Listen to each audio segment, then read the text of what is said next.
Trace de break, une présentation des stations Arnois. Faites le plein d'aventure. Et Nissan Longueuil, en mouvement de génération en génération.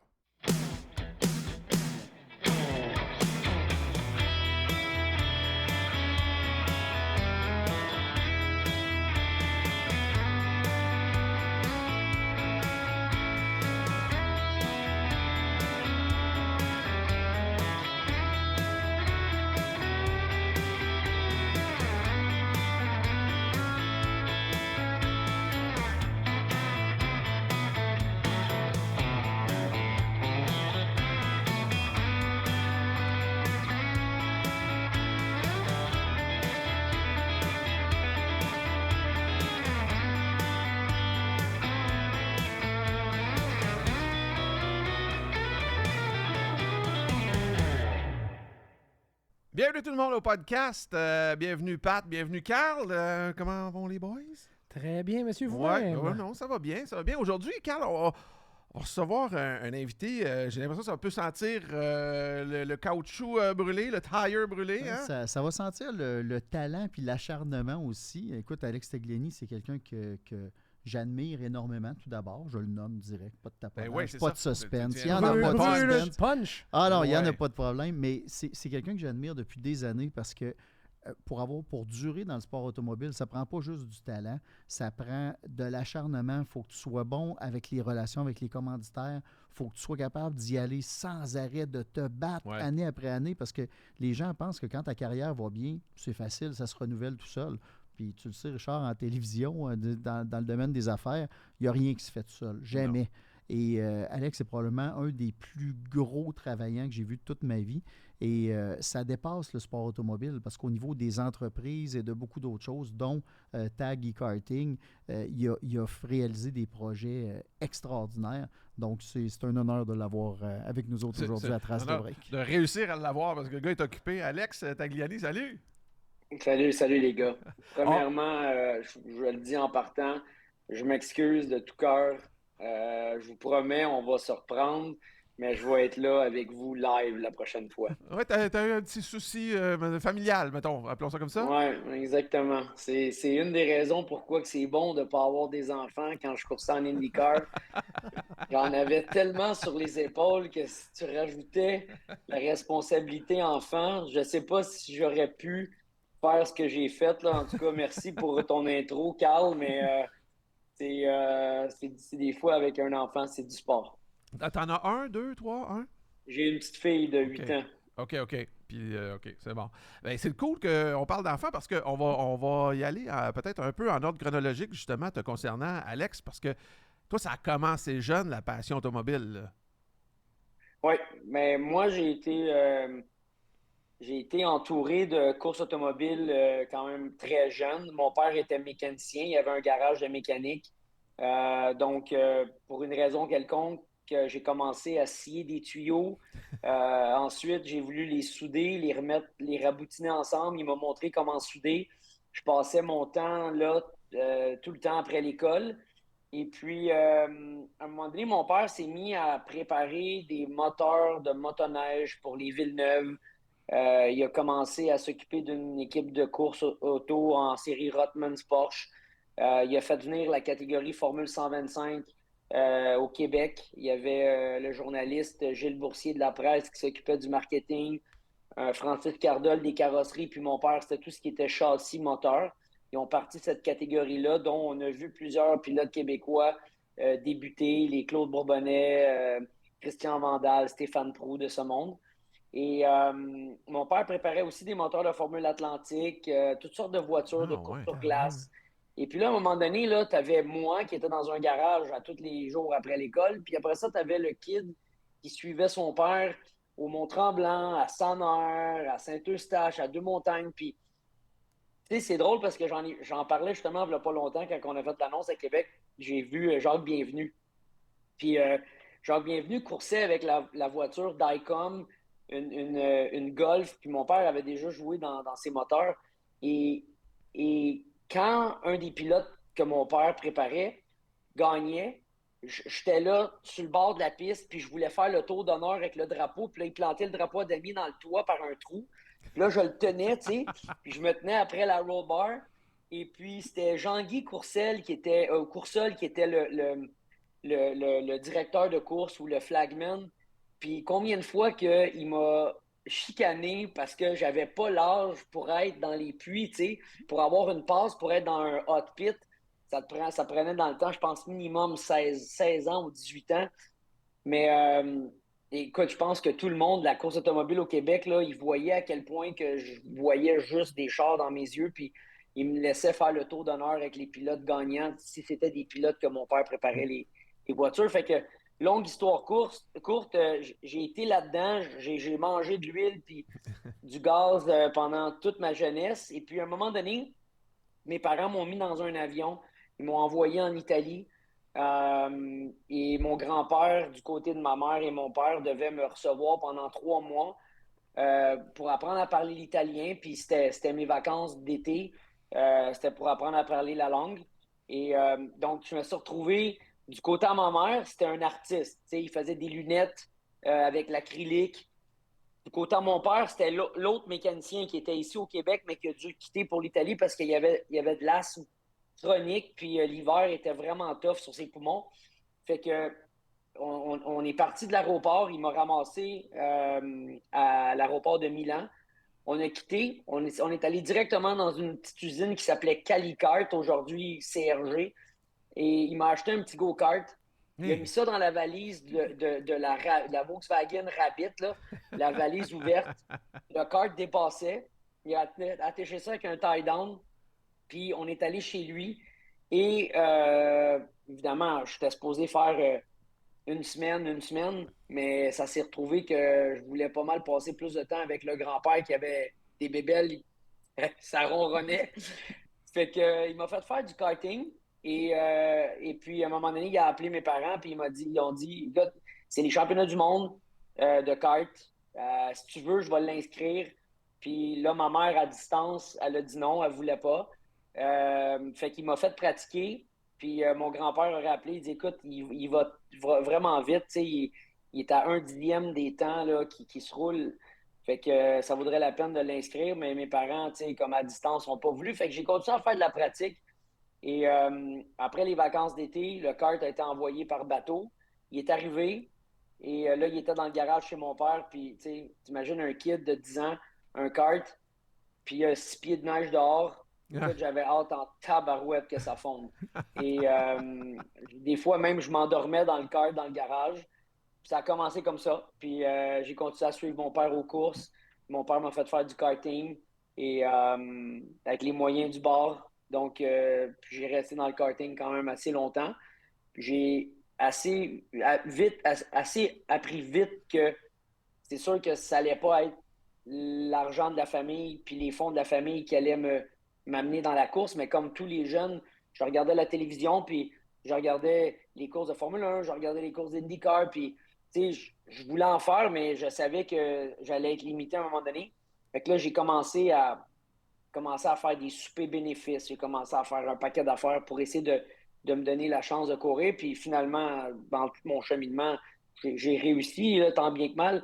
Mais c'est ça. C'est un peu comme ça que j'ai commencé. Mais avant qu'on parle vraiment de toute ta carrière qui est vraiment extraordinaire, non seulement la carrière sport auto, mais tout ce qui est parallèle, ton père, là, avant que je commence dans le sport automobile, j'entendais déjà le nom de ton père, que c'est un génie de préparation des moteurs. C'est une institution, là. C'est fou. Puis je me demandais, toi, est-ce que ça t'a aidé ou tu avais l'impression au début d'être un peu dans l'ombre de ton père qui était si connu, si respecté? Puis je me rappelle que les gens disaient, hey, j'ai un moteur Tagliani là, dans mon auto. Tout le monde arrêtait de respirer. Là. Wow, il a touché à ton moteur. Fait que toi, tu Ben, l'as pour vécu moi, comment? non, mon père était vraiment tough avec moi. Puis, tu sais, aujourd'hui, tu sais, je l'en remercie parce que ça m'a aidé au fil de ma carrière, tu sais, pour jamais abandonner. Puis, tu sais, en tout cas, j'en ai passé là, des affaires, là, des vertes puis des pommures, mais mon père était tough dans le sens, pour lui, les trophées dans le monde du karting, c'était pas important. C'était vraiment l'apprentissage, puis, tu sais, l'école en premier. Puis, à un moment donné, j'ai pas eu un bon bulletin. Le kart est resté pris dans le garage. il m'a fait manquer des courses à cause de ça. Il y a moins de ça aujourd'hui. Je pense qu'aujourd'hui, le sport est tellement important dans les familles il y a des parents qui sont prêts à fermer les yeux quand les enfants ne le méritent pas. Moi, en tout cas, c'était pas ça. Et puis, pour question moteur, quand j'ai commencé en Formule 125, la première année, j'avais 15 ans. Et mon père était l'importateur. Et à un moment donné, évidemment, comme tu peux le voir, là, il y a un pilote qui arrive, puis là, il chiale, puis là, il pense que j'ai un moteur spécial. Ben, mon père, il a pris mon moteur de mon kart, il l'a mis sur le kart du pilote, puis il a dit amène-moi le tien. Puis il m'a fait courir avec ce moteur-là. Et souvent, il me faisait partir dernier. Donc, je qualifiais sa première ligne de départ. Puis là, il mettait le kart en 28e place. Puis là, je le regardais, puis il a dit regarde en avant, il dit concentre-toi. Puis là, juste avant que je parte, il me dit tu me regardes là, puis tant aussi longtemps que tu ne me vois pas te faire ça dans les puits, tu restes en arrière. Fait que là, je faisais un tour. Là, je regardais, puis là, je le voyais avec son tablier noir, écrit Pirelli. On n'était pas commandité par Pirelli, puis on ne roulait pas avec du Pirelli, mais lui, il avait un tablier de mécanicien noir avec écrit Pirelli en jaune. Puis là, à un moment donné, il me fait ça comme ça. Puis là, je te le dis, là, tu peux pas savoir ce que j'ai pensé de ce bonhomme-là. Je me disais, pourquoi il fait ça? C'est un fou furieux. Puis là, moi, je partais en fou furieux, tu comprends? Ouais. Puis à la fin de la course, je travaillais comme un fou pour terminer deuxième, où j'avais qualifié, où j'aurais pu facilement me battre pour la première place, mais je revenais de loin, j'avais dû passer 26 cartes. Puis là, il regarde mon disque, puis c'était à 100 heures, on roulait sur l'intérieur du trioval, puis il y avait comme de la gravelle, l'asphalte était plus haut d'à peu près 1,5 pouce que la gravelle, puis j'avais comme mis la roue extérieure, comme dans la gravelle, puis le frein à disque, il avait comme touché sa asphalte, puis je l'avais égratigné, tu comprends? Puis au lieu de me dire hey, bravo, hey, t'as passé 26 machines, non, il s'en va regarder le frein à disque qui était égratigné. Oh, wow. Puis là, moi, je m'en allais chercher mon trophée, tu comprends? J'ai hey, mon trophée, deuxième place, gros trophée de plastique. Puis lui, il était en train de charger le kart, puis il avait juste hâte qu'on foute le camp pour retourner à la maison pour me dire toutes les affaires pas correctes que j'avais faites. Puis là, c'était le sermon hein, dans l'auto. C'était comme ça, je regardais dehors par la fenêtre, puis là, j'écoutais tout ce qu'il me racontait, mais honnêtement, là, c'est bizarre parce que moi, c'est comme ça que, je voudrais entraîner des jeunes aujourd'hui pour lui qui aillent, les fesses dans Watt, là. Mais, aujourd'hui, on s'en va au karting, puis on roule avec des rigs de 53 pieds, là, comme quand j'étais en IndyCar, là, c'est la folie furieuse. Mais honnêtement, cette portion-là, là, j'en parle comme si c'était hier parce que ça m'a vraiment aidé en tant que gars. Pas juste en tant que pilote, là, tu le sais, tu en as fait de la course, t'es là-dedans, tu connais le milieu, tout ça. Mais à un moment donné, t'arrives à un moment donné là, dans la course où est-ce que tu as quelqu'un qui est à côté de toi, puis il est aussi vite que toi, puis là, ben, il faut que tu ailles chercher quelque chose de plus. Puis c'est pas la voiture, c'est pas. Si tu as une voiture qui est déficiente, ben, il faut que tu acceptes que la voiture soit déficiente. Si tu as une équipe un peu comme de deuxième ordre, il ne faut pas que tu te sentes abattu parce que tu as une équipe de deuxième ordre. Faut, mentalement, là, je te dis, tu peux vraiment là, tomber down là, si tu gagnes pas. Fait que ça m'a vraiment aidé. Puis tu sais, d'apprécier chaque moment de la course, que tu sois dans un top voiture ou pas une top voiture, puis que tu savoures chaque seconde de la course pendant que ça dure, tu comprends? Puis je pense que c'est encore à cause de lui que j'ai cette passion-là, tu sais, qui brûle. Parce que, tu sais, j'ai vu des moments difficiles, j'ai vu que c'était pas du tout cuit dans le bec, puis j'ai grandi là-dedans, j'ai grandi là-dedans, j'ai grandi là-dedans, puis à un moment donné, ben, tu sais, quand t'es jeune, ben, t'es comme une éponge, hein, fait que tu prends tout, qu'est-ce que les gens t'éduquent, puis tu le gardes en toi, puis Mais, ça devient une partie de toi, tu sais. mais Alex, est-ce que quand ton père te disait quoi que ce soit, tu prenais tout ça du bon bord? Parce que, il me semble, j'ai déjà entendu dire qu'il y avait des éclats de voix, des fois, entre toi et Non, lui. mais non, écoute, là, écoute, hey, Ah oui, on hein? s'est pogné, là, d'aplomb, là. Tu sais, écoute, Ouais. moi, écoute, à un moment donné, j'étais à Sonner, je faisais 2 catégories, OK? Et pour m'entraîner, là, il me faisait faire du 100cc Formula puis du 125. Puis dans le temps, là, on roulait back-à-back, OK? Donc, tu sais, je n'avais pour mon argent. Mais, je tombe à 16 ans, le kid, il fait de la course, le suit, le casse. Fait Ouais. que là, je fais venir mes amis, à son heure dans le paddock, une fille qui arrive là, la petite gang d'amis qui arrive là, puis tout d'un coup, je commence à papoter. Puis là, je me perds, puis lui, il est tout seul en dessous de la petite tente. On avait un petit écolonine bleu, rouillé, avec une petite toile là, de vinyle qu'on avait acheté au Canadian Tire. Puis il est en dessous, puis là, il ranchait sur le kart, right? Ben, il l'a défaite au grand complet, là. Et là, quand je suis parti, là, écoute, avoir l'air d'un maillet, là, c'est comme si j'avais jamais conduit de ma vie, là. J'ai eu l'air d'un pied de céleri, mais pas à peu près.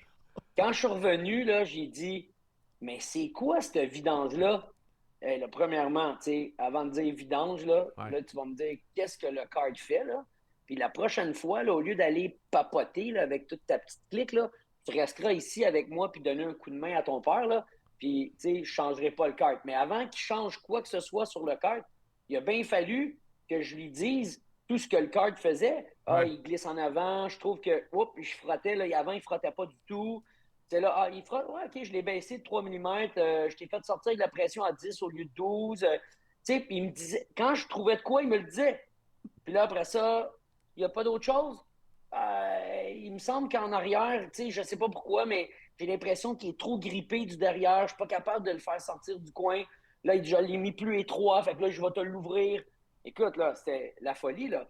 Puis là, il a fallu que je m'ostine avec lui sur plein d'éléments pour qu'il le remette. Puis là, après ça, j'ai commencé à douter.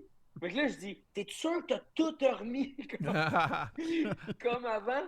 Puis finalement, j'ai compris que l'entourage, là, puis la clique aux courses, c'était comme, c'était pas le temps. Mais c'est drôle, ça donne l'impression que ton père était toujours en mode éducation avec toi. Ouais. Peu importe ce qui arrive, Tout il le était temps. toujours dans l'idée de te faire apprendre quelque chose. Ben, je pense que c'était le fait que ma famille savait, puis autant ma mère, hein, parce qu'on parle beaucoup de mon père, mais ma mère, elle a accepté qu'on parte avec la glacière, puis qu'on quitte les fins de semaine de course, puis de ne pas être à la maison. Fait que, tu sais, qu'un été, ça passe assez vite, mais tu as un père, tu as un mari, puis tu as un kid qui sont tout le temps sur la route en train de faire du go-kart. Puis quand on revient, on parle de go-kart. Puis quand on est à la maison, ben, on rentre sur le go-kart dans le garage. Fait que ma mère, elle a aussi accepté ça, tu sais. Puis, la famille savait que la priorité, c'était pas la course parce qu'ils ne pouvaient pas me supporter pour que je continue passer vraiment le monde du karting. Tu sais, le Ouais. karting, c'était on va lui donner le maximum qu'on peut en karting, puis on va essayer d'utiliser le karting pour que ça fasse partie de son éducation, en même temps. Que c'est un gars qui apprécie, que c'est un gars qui est serviable, que c'est un gars qui est généreux, qui n'a pas tout cuit dans le bec. Fait que, ce genre de choses-là, ils l'ont fait avec le karting parce que je voulais tellement aller aux courses qu'ils savaient que s'ils me retiraient ça, c'est sûr que j'allais apprendre. Fait qu'ils utilisaient un peu le karting aussi pour me faire apprendre puis que je le mérite de mon plein gré. Là, et puis, fait que, oui, c'est un peu à cause de ça qu'il était tout le temps en mode éducation avec le monde du karting. Mais parlons d'une autre génération, c'est-à-dire toi, un peu à la place de ton père, avec l'émission À toute allure qui était sur Z Télé, qui est maintenant disponible sur nouveau.ca. Parle-nous un peu de cette expérience-là que tu as vécue. Écoute, très difficile, je te dirais. Quand c'est pas tes enfants, c'est vraiment difficile de vouloir inculquer le même genre de principe. Mais juste expliquer le Euh, concept aux gens, peut-être qu'ils ne l'ont pas vu et qu'ils vont vouloir aller le voir, peut-être. Là. Ouais, c'est ça. Fait que, dans le fond, on avait une équipe de kart. On a toujours une équipe de kart. Et puis, ben, comme tu as vu, les gens peuvent voir, là, c'est le gros équipement. Là, c'est la rig, c'est la tente, c'est la grosse affaire. Là, fait que les enfants sont un peu choyés, mais sont choyés en entrée de jeu. C'est le Mm. sport qui le fait, c'est comme ça. Donc c'est tough parce que il faut retenir un peu, puis il faut faire exprès pour pas trop leur en donner, puis il faut que ça soit tough. Moi, je dis toujours que, manger un peu de merde une fois de temps en temps, là, c'est pas mauvais parce que, ça te fait sortir, de quoi de toi que peut-être que tu connais pas, tu comprends? Des fois, Ouais. quand c'est trop facile, tu tombes les fesses dans Watt, puis on sait pas quel genre de personne que tu es vraiment, tu sais. Puis dans le monde de la course, ben, il y a plein de choses qui vont arriver, tu sais. Il y a 90%, c'est du mental. Tu peux, tu sais, à un moment donné, tu vas avoir des problèmes, puis ce genre de problèmes-là vont affecter tes performances. Fait que moi, ce que je dis, c'est que il faut que les jeunes arrêtent de penser d'aller aux courses pour gagner des trophées, mais que ça fasse partie de leur éducation. Mais comment tu fais ça? Tu sais, je peux pas leur enlever ce qu'ils font avec leur famille quand l'été arrive. Fait que quand l'été arrive, là, c'est let's go, puis c'est le free for all, puis c'est whatever, tu sais. Et des fois, puis là, quand tu rentres l'argent aussi, ben là, c'est on veut ça, on a besoin de ça, on veut aller tester, on a besoin de plus de pneus. Puis j'entends jamais non. Jamais. Non, c'est pas quelque chose que j'entends jamais. Fait qu'à un moment donné, c'était pas facile pour moi de voir parce que à certains moments donnés, j'aurais probablement mis des freins à plein de places. Ouais. Puis les gens se rendent pas compte à quel point, à un moment donné, quand tu fais juste comme dorloter ces jeunes-là, puis leur faire croire que le meilleur moteur, les meilleurs ci, le meilleur ça, tu peux tout changer, tu peux tout faire, le coaching, le ci, le ça. Bien, à un moment donné, ils n'en ont pas mangé là, de la merde. Là.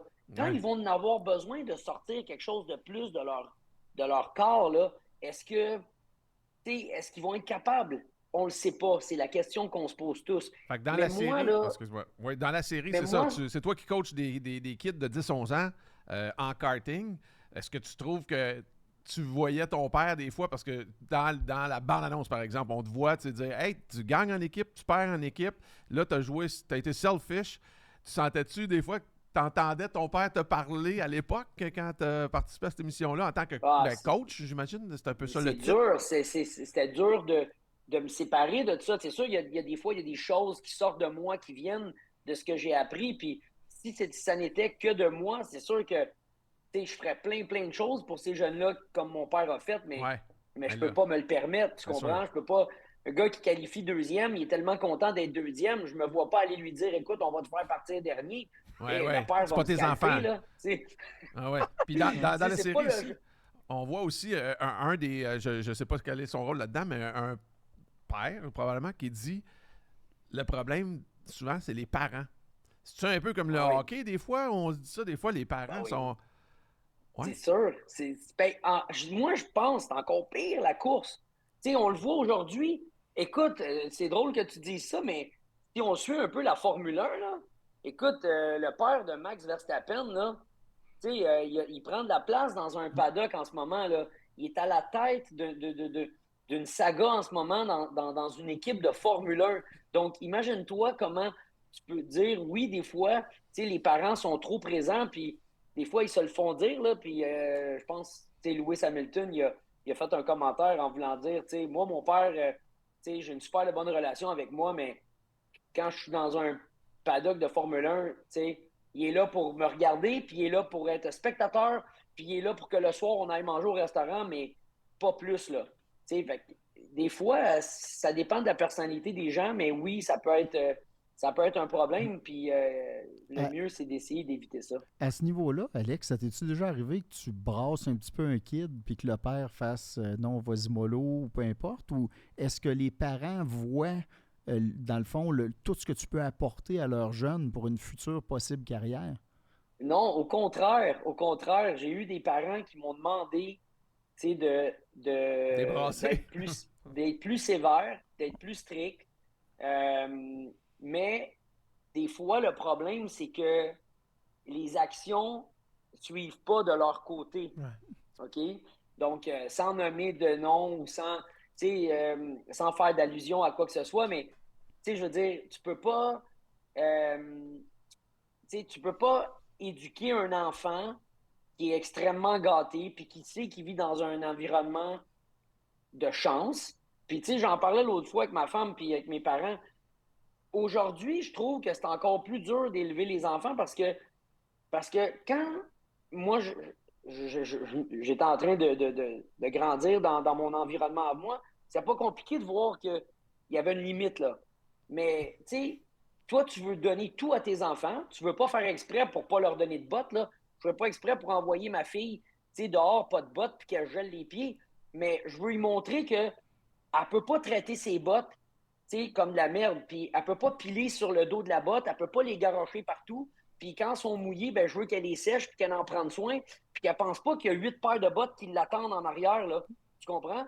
Fait que quand tu as les moyens pour lui acheter une troisième paire de bottes, ben, il faut que tu te retiennes puis que tu n'y ailles pas au magasin l'acheter la botte. Puis il faut que tu l'envoies à l'école avec la même paire de bottes qu'elle a magané. Parce que si elle ne comprendra pas comment faire à ne pas la maganer, ben, même si toi, tu espères qu'elle apprécie ce qu'elle a, mais que tu vas au magasin pour y acheter 3 autres paires, dans le fond, tu veux, mais tu t'aides pas.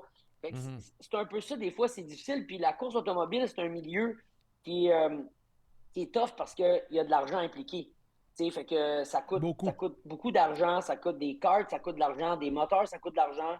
Puis je pense que oui, on veut avoir tout le bon équipement, mais je regarde les Lewis Hamilton, je regarde des gars contre qui j'ai couru, Tony Kanaan, Castro Neves, Scott Dixon.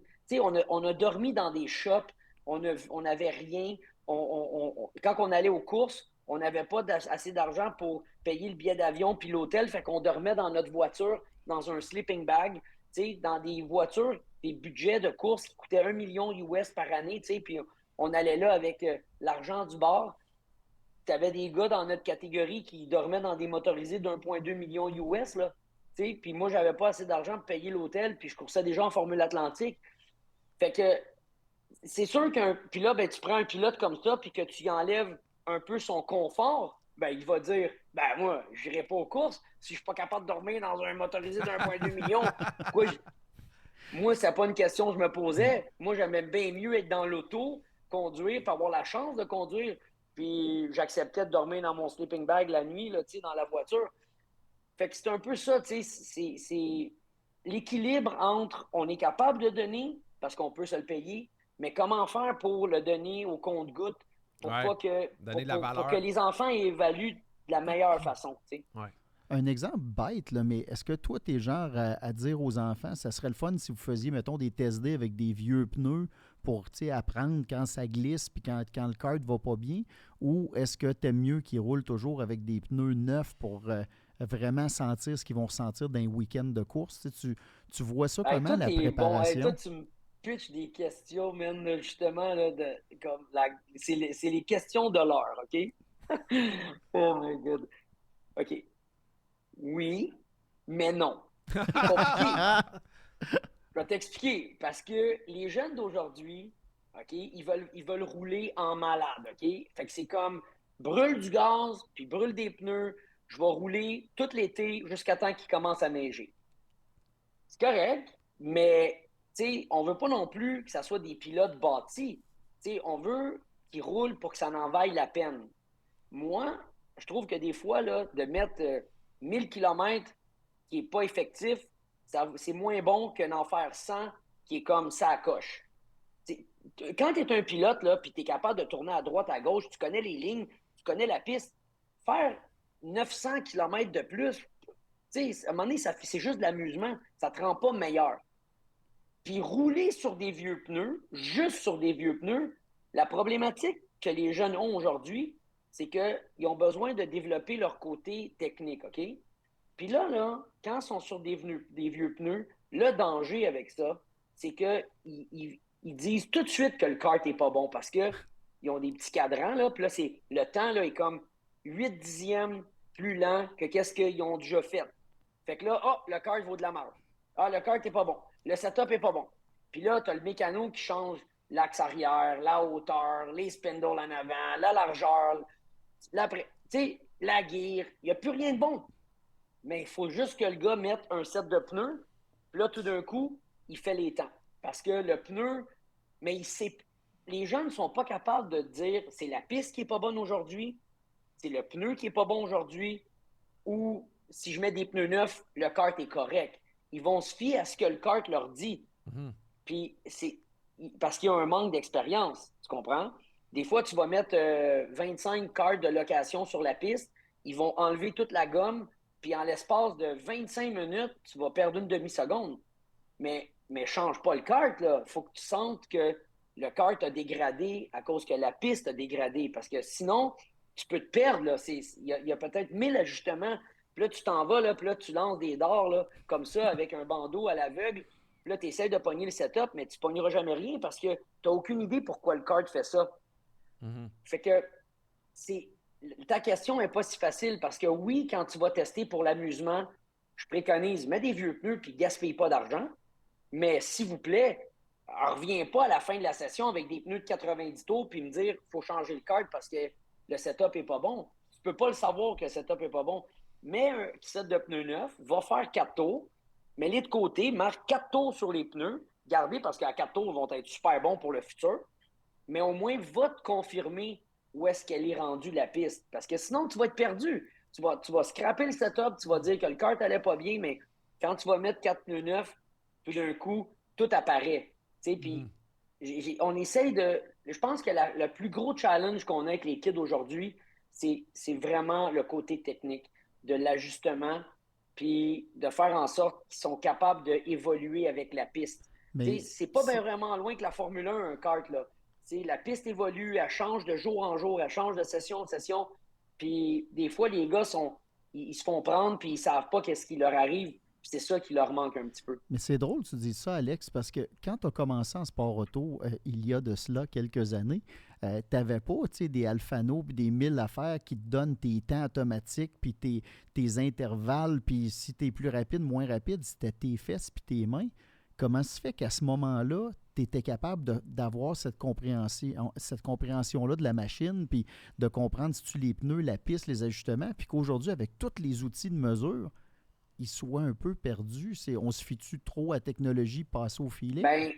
Ben oui, tu as raison. Puis moi, je trouve que moi, j'ai grandi dans la technologie, mais vu que j'ai passé de rien à technologie, on s'arrange pour utiliser la technologie pour nous donner de l'information.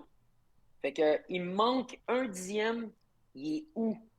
OK, c'est comme ça que j'utilise la télémétrie, moi-même contre moi-même, OK? Parce que souvent, là, on va s'apercevoir que tu prends le même pilote, là, puis toute la journée, là, puis là, tu vas prendre sa pratique de l'après-midi, puis la pratique du matin, puis tu vas les mettre ensemble, puis il y a comme un temps de 3 dixièmes plus vite encore.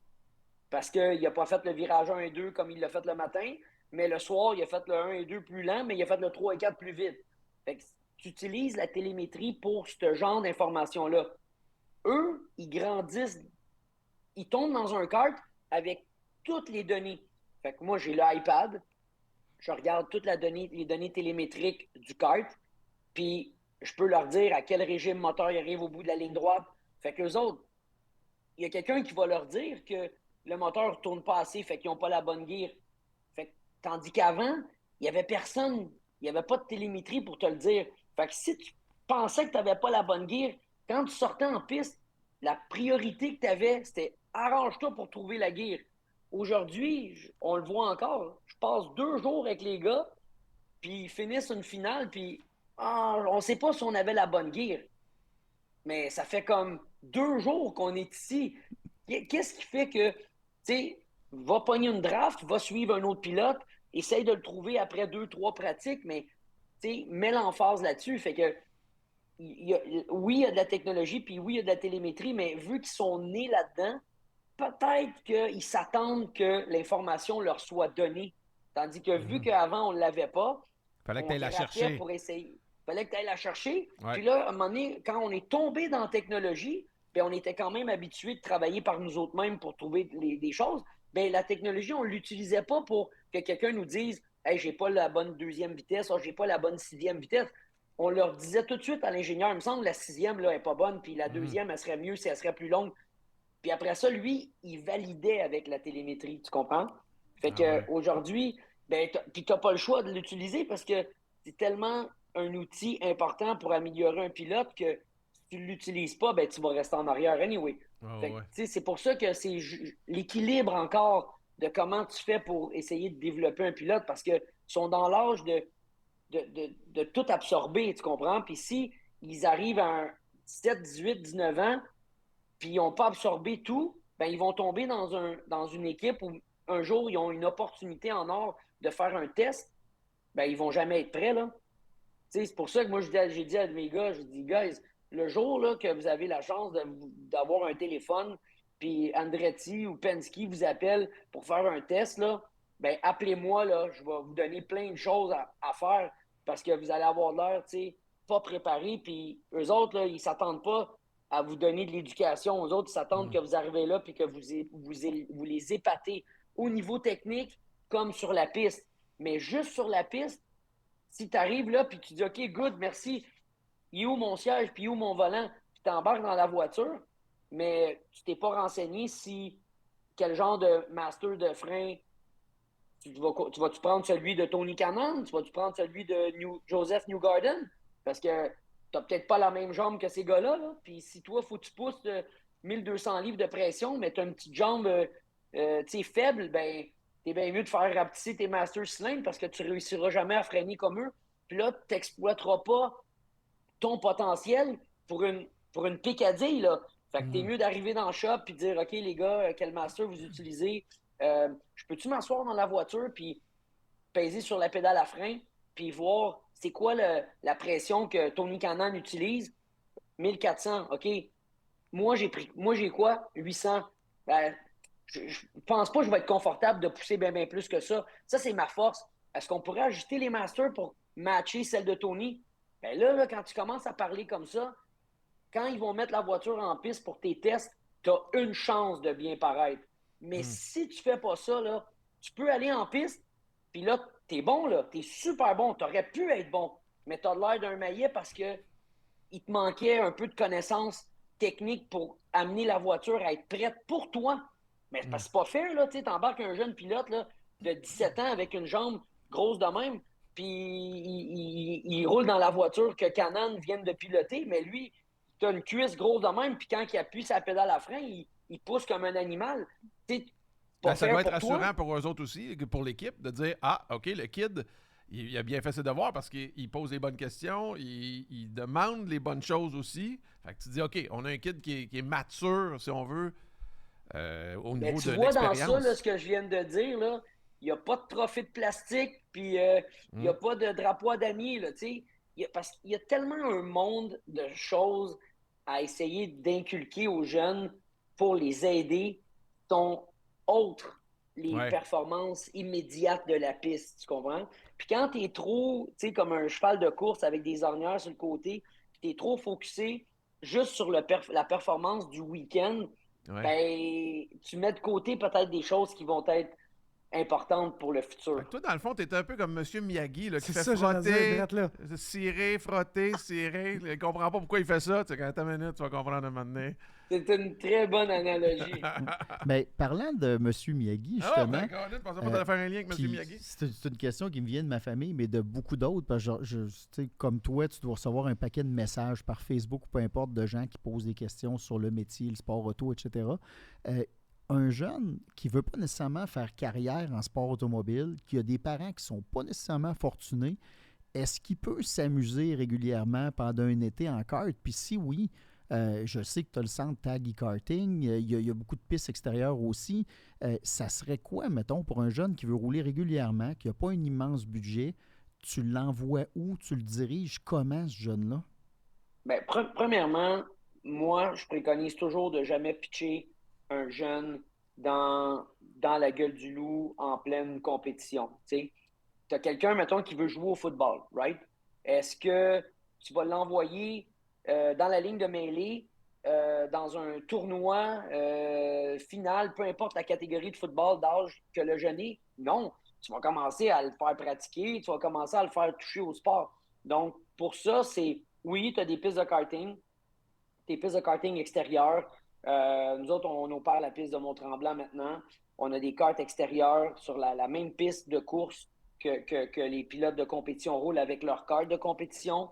Des karts qui roulent à peu près 85 km/h au bout de la ligne droite. En catégorie Briggs, tu es à peu près un 5 à 6 secondes plus vite qu'un kart de location. Donc, c'est un step. Mais, tu sais, t'as les pneus qui sont beaucoup plus durs parce que c'est du rental. La machine est beaucoup plus lourde parce qu'il y a tout un carénage autour. Fait que c'est normal que la machine, elle soit plus lente. Mais ça ne veut pas dire que tu ne peux pas développer des aptitudes puis voir si tu l'as, tu comprends? Tu le sais, sur une piste de course, tu as des lignes, puis plus ta ligne est l'idéal, est parfaite, plus tu libères la machine à la sortie des courbes, plus tu vas aller vite, tu comprends? Fait que c'est une super bonne option pour voir si tu es dans le game avant même de penser à aller te pitcher dans la gueule du loup. Puis ensuite, peut-être t'inscrire à des ligues de compétition où est-ce que tu as format pratique, qualification, Grand Prix, pour que tu sois dans le même environnement quand vient le temps de faire une course. Et puis après, ben, nous autres, on a des académies. Fait que tu as des différents cartes de différentes catégories. Ça commence du mini, Rotax senior. Puis là, tu peux essayer des cartes 2 temps. Puis tu peux venir, puis tu peux, ben, premièrement, les rouler pour voir, c'est quoi un carte de compétition. Mais après aussi, de, de voir si tu où dans les temps Ouais. avec un card comme ça entre les mains. Puis, tu sais, si t'aimes ça, ben, faut que tu vois que si t'aimes ça, parce que ça prend beaucoup d'énergie, ça prend beaucoup de temps. Tu sais, t'as pas quelqu'un qui va s'occuper de ton card. Il faut que tu ranges dessus. Faut que tu le prépares. Faut que tu t'en occupes. Il y a de la maintenance. Tu sais, fait que moi, je dis tout le temps, t'englobes tout ça, là, quand les parents viennent me voir et me demandent, tu sais, c'est quoi que ça prend pour un kid? Ben, la première affaire, là, c'est il faut qu'il accepte dans sa tête qu'il va travailler 85% du temps pour 15% d'amusement. Puis c'est ça en professionnel aussi, là. Mhm. Tu travailles 85%, tu fais tes devoirs, tu remplis des rapports de 30 pages, de pré-course, d'après-course, tu as des rencontres avec les ingénieurs, tu as la marche de la piste, tu as de la simulation. Pour le peu de tours de piste que tu fais d'une fin de semaine de course, ben tu le sais. Écoute, même en Formule 1, tu regardes, pratique, On va 12 tours. bousculer. Deuxième pratique, 8 tours. Troisième pratique, 22 tours. Dire, après, il y a le Grand Prix. Les qualifs, c'est un tour à la fois pour un tour canon. Puis nous autres, en IndyCar, on avait les budgets, fait que les pneus étaient limités. Fait que des fois, la première pratique, on brûlait le premier 30 minutes parce qu'il fallait qu'on sauve des pneus pour la course. Fait que, tu roules pas beaucoup, là. C'est vraiment pas beaucoup de millage. C'est 85% du travail. Puis là, après ça, tu as tout le côté commercial. Faut que tu es redevant envers les commanditaires. Il faut que tu ailles faire des conférences. Il faut que tu ailles rencontrer du monde, des séances d'autographes. On dirait que tu es partout, puis pas assez souvent dans la voiture. Ouais. Fait que moi, je dis tout le temps aux parents, si le jeune accepte que c'est 85% de travail pour 15% d'amusement, OK, il peut commencer. Mais si c'est pas ça qu'il veut, ben il est mieux de commencer d'aller jouer à d'autres sports parce que les autres sports, au moins, tu es souvent dans le sport que tu veux pratiquer. Tu Ouais. comprends? Tu Ouais, sais, ouais, ouais. les joueurs de hockey, là, sont sur la glace tout le temps. Tout le temps, tout le temps, tout le temps. Ils ont des patins, puis ils sont sur la glace, puis ils sont sur la glace. Puis après ça, ils ont comme 84 parties par année. Hey, t'en joues des games là, dans Ouais. une année. Là. Tu sais, en course automobile, là, les courses, là, c'est comme un examen. Tu travailles constamment, tu as de la job, là, n'en plus finir, puis de la job plate, là, des fois, là, je veux dire, pas le fun, là. Puis là, tu t'en vas, puis là, tu as une course. Puis là, après ça, là, comme tu as 2 semaines d'ouvrage pour une maudite course, là. T'sais, Ouais. fait que ça, c'est la première affaire que je dis que les jeunes doivent avoir, puis ils doivent comprendre que c'est comme ça. Puis si tu n'es pas fortuné, ben multiplie ça par 2 parce que toute la job de travail de gérance, là, ben, c'est Ta toi qui face. vas la faire. Ouais, Parce ouais. que tu peux pas te permettre d'avoir un gérant qui va prendre 15% ou 20% de tes commandites parce que tu as besoin de tout l'argent nécessaire pour aller aux courses. Fait que tu peux pas. Il te ramasse 200 000 ou il te ramasse 1 million, tu vas lui donner 200 000. Ben, t'es 200 000 short parce que tu avais besoin de 2 millions. Fait que tu es encore short en te payant un agent. Fait que là, tu es ton propre agent, tu es ton propre go marketing, tu fais tes propres présentations. Puis là, tu es redevant de tout ce monde-là. Fait que, tu sais, va voir un gars là, qui veut jouer au hockey, là, puis il va lui dire écoute, tu veux jouer pour les Canadiens de Montréal, là? Parfait. Fais-moi un chèque de 2 millions, là, puis tu peux embarquer sur ma glace. Le gars va te dire non, non, Tu veux que je mette les patins puis je reborde ton chandail? Donne-moi 2 millions, puis après ça, je vais venir jouer pour toi.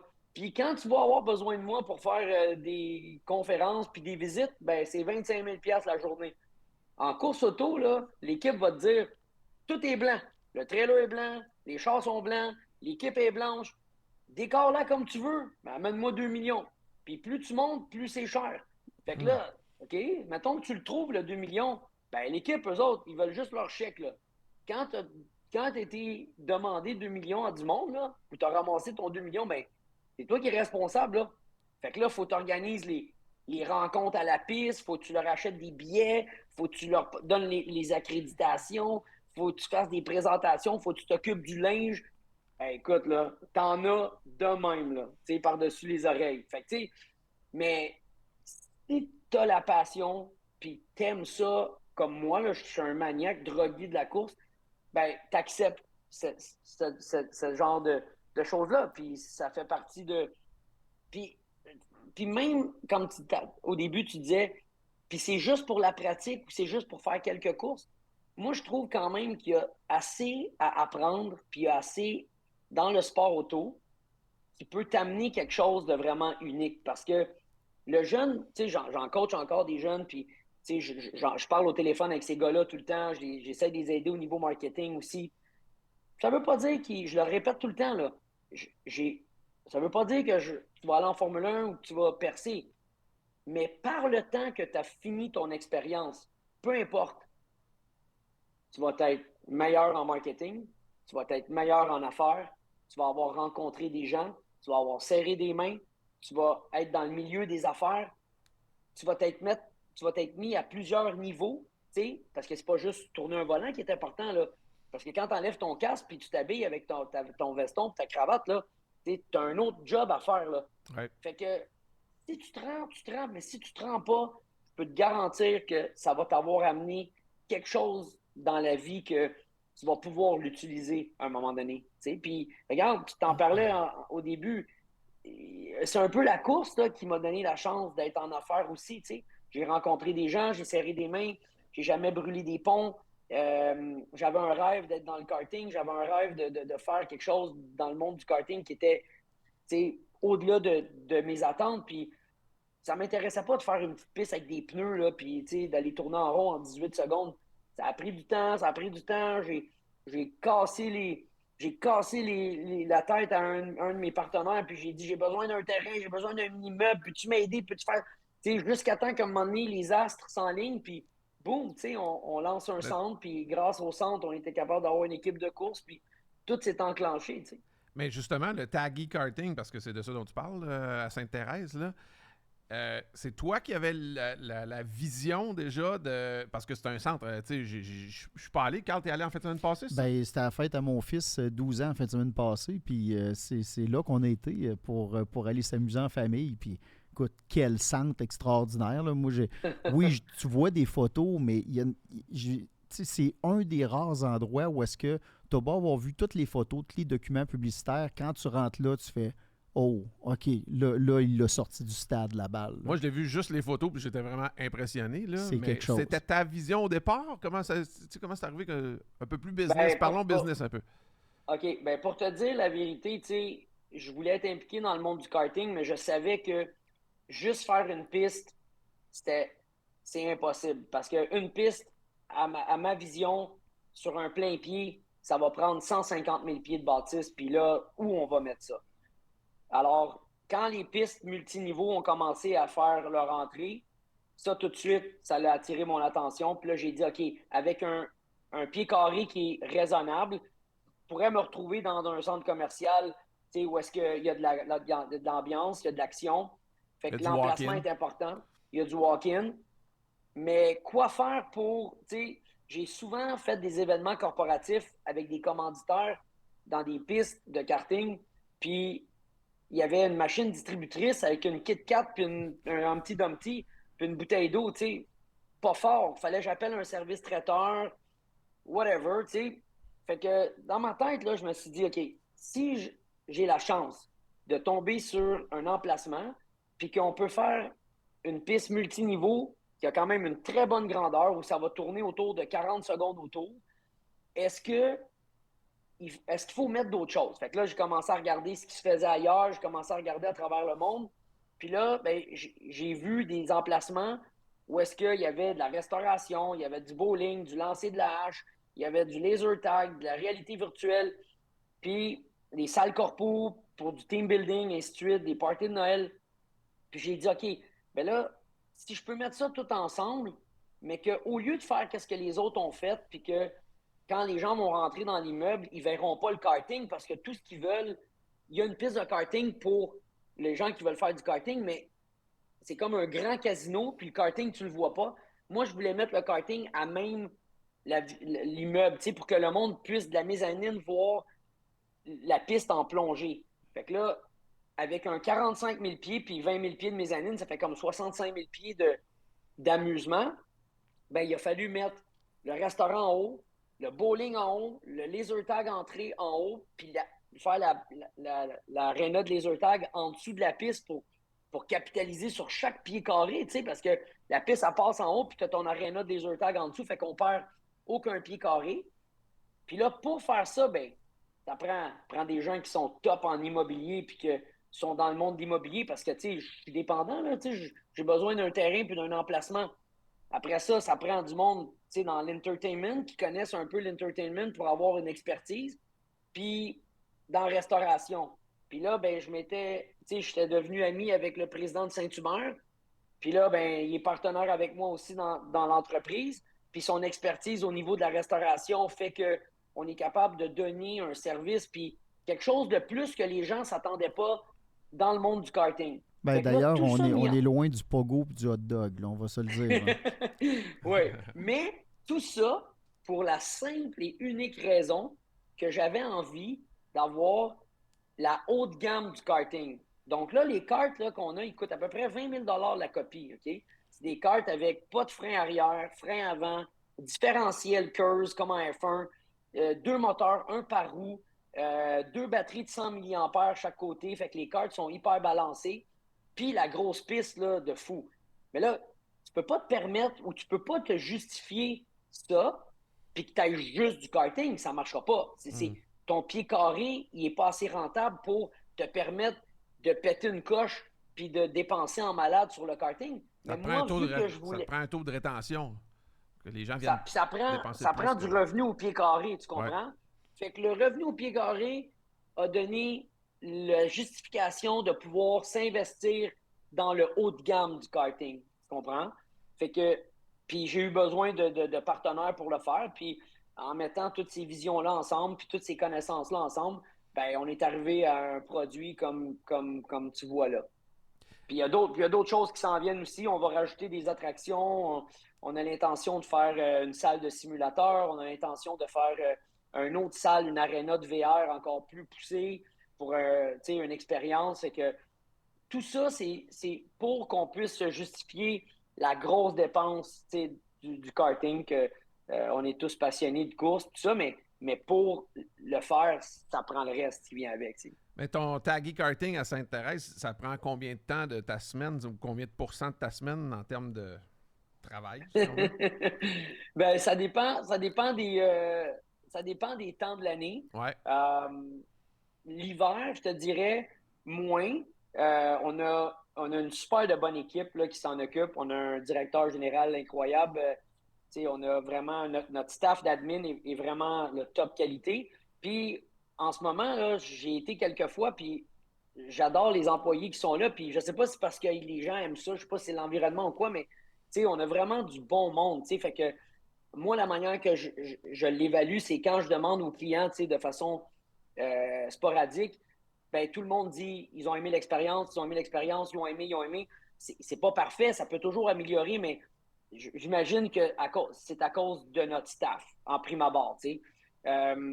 Puis, quand l'été arrive, c'est là que ça commence à devenir plus intense parce que je m'occupe beaucoup des commandes en Italie pour l'équipe de compétition.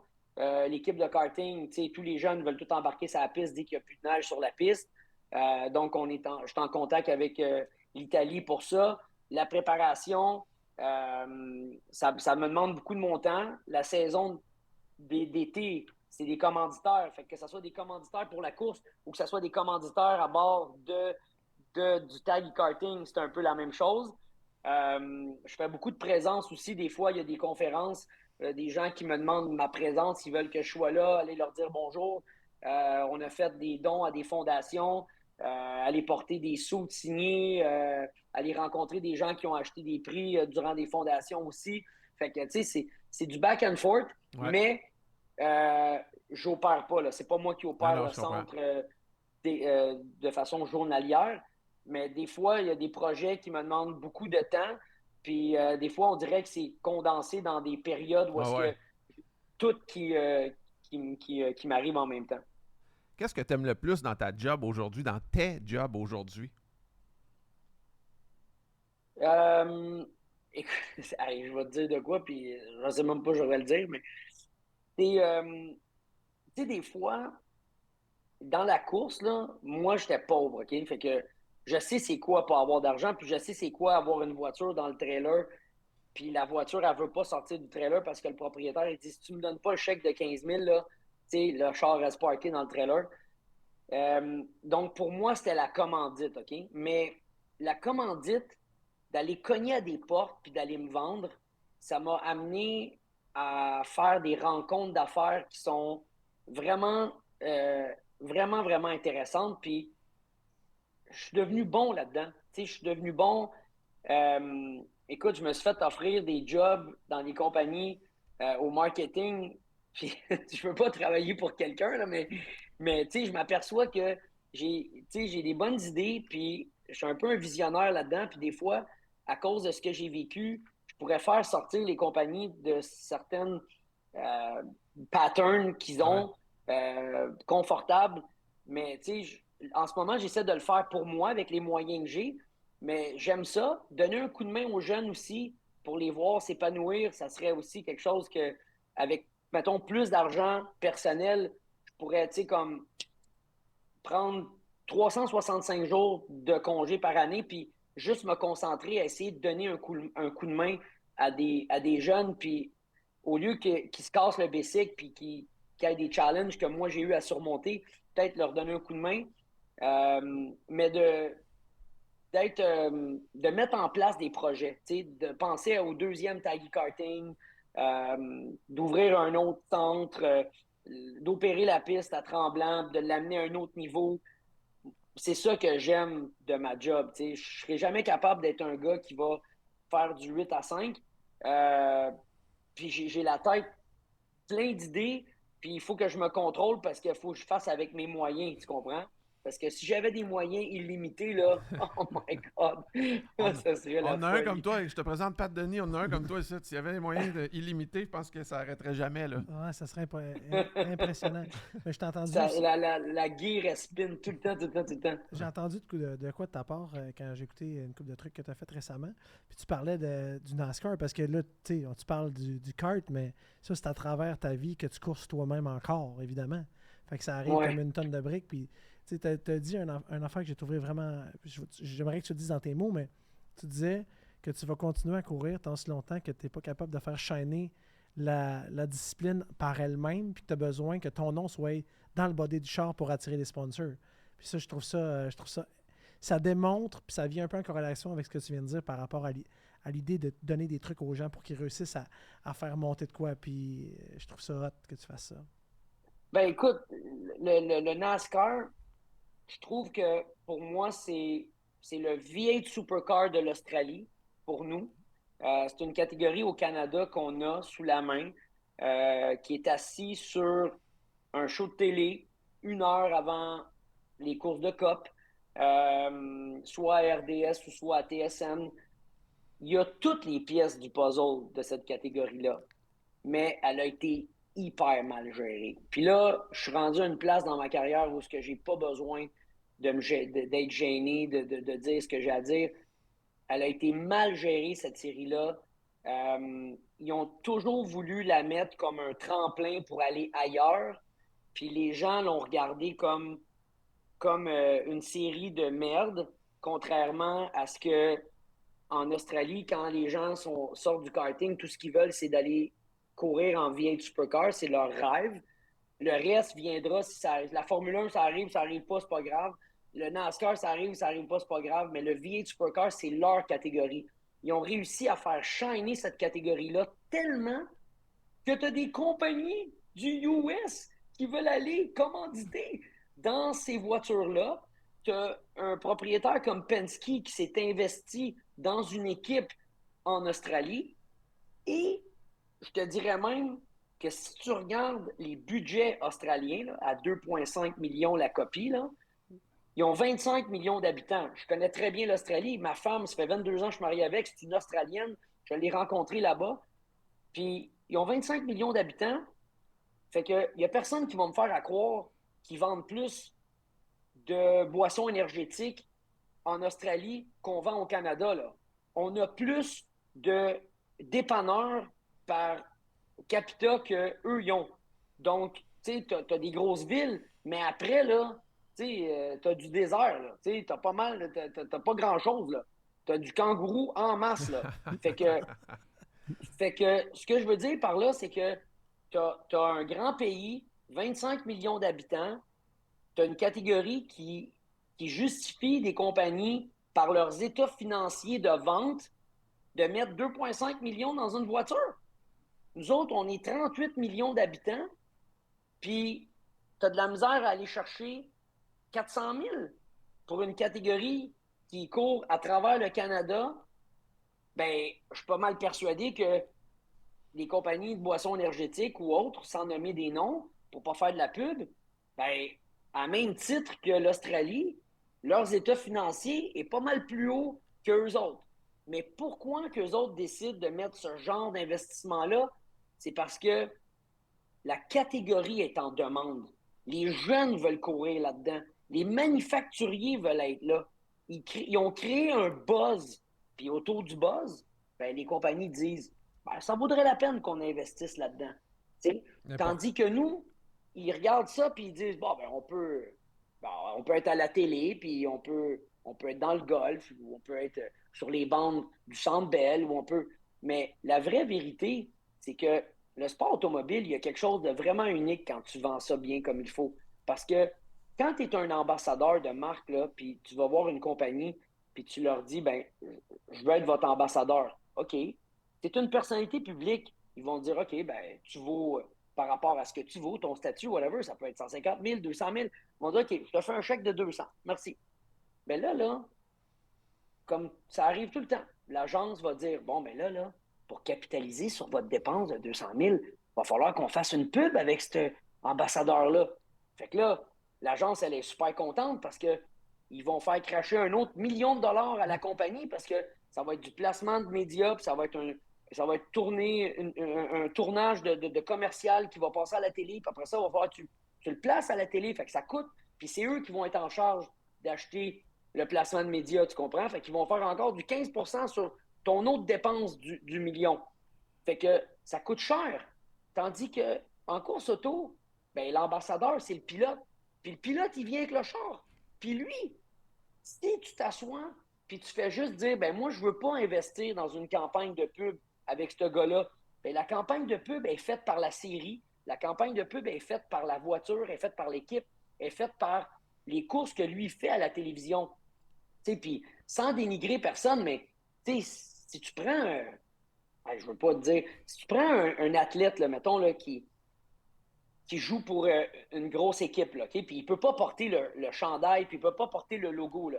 Puis là, tu te dis, ben, on va l'engager, lui, là, pour qu'il soit notre ambassadeur. Ben, il portera pas ton brand là, pendant ces parties, là. Fait que pour capitaliser sur la signature que tu viens de faire avec ce gars-là, il faut que tu mettes une campagne de pub derrière lui. Au même titre qu'une personnalité publique, au même titre qu'un acteur, tu sais. Tu vas chercher Tom Cruise là, pour faire une publicité avec Hugo Boss, là. C'est pas le 5 millions ou le 10 millions qui va te coûter qui est cher. C'est le 50 millions de campagne de pub qui va coûter une fortune pour le mettre sur des billboards à New York puis pour faire des annonces à la télévision qui va passer sur les réseaux américains. Le petit 10 millions là, pour avoir accès à son image, là, c'est un pet, mais c'est la campagne qui vient avec. Mais si tu le fais pas, le chèque de 10 que tu as donné, il te donne rien. Là. Lui, il va faire ses films, il va faire ses affaires, puis il n'y a personne qui va savoir que Tom Cruise est commandité par Hugo Boss, tu comprends? Tandis que le sport automobile, il t'amène une dimension différente, mais ça nécessite que les gens en marketing fassent des activations avec le sport, tu comprends? Puis là, ben, tu deviens quasiment en compétition avec les agences parce que tu peux donner un clé en main à un commanditeur. Fait que, ceci étant dit, moi, je pense qu'il y a, il y a vraiment quelque chose qu'on est capable d'avoir avec la série NASCAR qui est unique, on l'a, mais il ne faut pas s'asseoir sur nos lauriers et penser que c'est rien. Moi, je pense que cette catégorie-là, si elle avait été gérée différemment, puis aujourd'hui, avec Alan Labrosse à bord de la série comme président, je pense que ça va changer. Mais on aurait pu avoir des Patrick Carpentier, on aurait pu avoir des Paul Tracy qui viennent courir en NASCAR Canada, à même titre qu'ils ont au Brésil, puis partout dans le monde. Mais ils ont voulu gérer cette catégorie-là comme un tremplin. C'est pas une catégorie de tremplin, c'est une catégorie en tant que telle. C'est la catégorie canadienne où est-ce que si tu veux te confronter contre des top pilotes, ben va-t'en là. Ça veut pas dire que tu veux rêver juste à ça. Tu peux avoir d'autres rêves. Mais en faisant ça, puis en la dirigeant de cette façon-là, ça va faire monter l'engouement autour de la catégorie. Puis tranquillement, pas vite, des manufacturiers vont vouloir embarquer. Puis tu sais, je l'ai dit à Alan, mon point de vue, les manufacturiers, là, ben, donne-leur la chance de rentrer sans un sou. Là. Fais des carrosseries de Toyota, de Hyundai, de Kia, de Ford, de Chevrolet. Puis dis, vous voulez embarquer en NASCAR, ben, vous avez le choix de ces 8 carrosseries-là. Puis faites ce que vous voulez avec. En autant que le logo soit là, puis en autant que vous faisiez de la promotion pour le manufacturier. Ben, cet engouement-là, là, que ça soit à l'échelle d'un concessionnaire, d'une région, tranquillement, pas vite, ça va faire boule de neige. Mais tu sais, si tu agis comme, tu te pètes les bretelles, puis tu dis à Toyota, excusez-moi, si vous voulez rentrer en NASCAR Canada, ça va vous coûter X, puis t'es pas là du tout pour demander ça, ben, ils vont dire, non. Puis là, tu te retrouves, tu sais, à pas faire monter la série aussi vite qu'elle pourrait, tu comprends? Puis qui en, c'est qui? Quand je disais tout ça, là, puis, tu sais, regarde, aujourd'hui, on fait un podcast. Tu vois ce qui pogne? Les gens, là, veulent être à l'écoute de Drive to Survive. OK? La Formule 1, là, ça coûtait 400 millions avant, là, faire une saison de Formule 1. 500 millions. Là, à cette heure, les budgets sont rendus autour de 140, 150 millions. Puis là, c'est la Formule 1 là, a monté là, en flèche.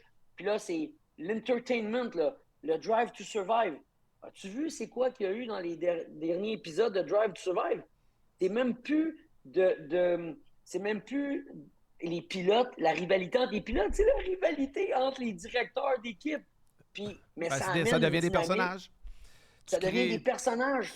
Nous autres, on a ça. On n'a pas besoin de montrer des chars de course virés en rond pendant 250 tours. Prenons l'heure de télévision qu'on a, puis faisons un 15 minutes de réalité, de lifestyle à l'intérieur de notre show de télé. Tu comprends? Tu développes le brand. Oui, ça va pas arriver demain matin, mais moi, je me suis cassé le bicycle, je me suis fait pointer du doigt dans des meetings, le monde disait « Oh, man, ça va pas profiter moi, là. » Moi, là, à l'âge que je suis rendu, là, c'est des gars de 16, 17, 18 ans qui vont en bénéficier dans leur carrière si la catégorie fait un saut là, périlleux de tous les temps, tu comprends? Fait que, mais ça va prendre un peu de temps, mais c'est pour ça que je disais que on a quelque chose de bon entre les mains, puis il faut juste être capable de maximiser ce qu'on a, puis de ne pas s'asseoir sur nos lauriers. Qu'est-ce qu'on a tendance à faire des fois? Puis si on veut protéger le sport automobile, ben on l'a vu là, avec la F1 un an, là, on jouait au tough, là, puis on disait à Bernie Ecclestone, ben non, on ne veut pas te payer 7 millions de dollars là, pour ta course, on n'a pas besoin de toi. Ben, tu as vu que perdre la course un an, là, le monde a capoté là, au centre-ville. Là. Les sources de revenus en hôtellerie, en restauration, quand la Formule 1 débarque, là, c'est une injection de centaines de millions dans l'économie. Puis là, tout d'un coup, on est retourné à la table de négociation. Puis là, on a payé 14, puis on a dit, c'est le meilleur deal du siècle. Ben, tabarouette, à 7, là, c'était quoi de bord? ça fait pas de sens. On dirait qu'il faut tout le temps se brûler pour savoir que c'est chaud. Mais quand on, combien de villes ou de pays dans le monde courent après la F1 pour avoir la F1? Nous autres, on l'avait. Il fallait justement pas jouer avec le feu. Là. C'est un peu ça. Je pense qu'on a une tradition de course automobile qui existe depuis beaucoup, beaucoup de temps. On a la piste de Mont-Tremblant. Il y a eu des courses des Villeneuve à Sannerre. Le Grand Prix de Trois-Rivières encore. Il y a eu des pilotes qui ont lancé leur carrière là dans le temps de Gilles, Jacques, ainsi de suite. Puis ça dure encore. C'est juste que on a tendance des fois peut-être un peu à s'asseoir sur nos lauriers puis jusqu'à temps que peut-être on perde qu'est-ce qu'on a, mais il ne faudrait pas. Fait que c'est un peu pour ça que j'ai fait ces commentaires-là, finalement. Avant de parler de ta fin de saison puis de s'approcher vers la fin de l'entrevue, j'aimerais ça amener 2 petites anecdotes de sport auto avec toi. Je me rappelle d'une conversation qu'on avait eue à propos d'Indianapolis il y a des années au circuit ICAR. Puis tu m'avais parlé de la différence entre rouler à Indy les estrades vides quand tu fais tes premiers essais, puis arriver au départ de la course, les estrades bien pleines.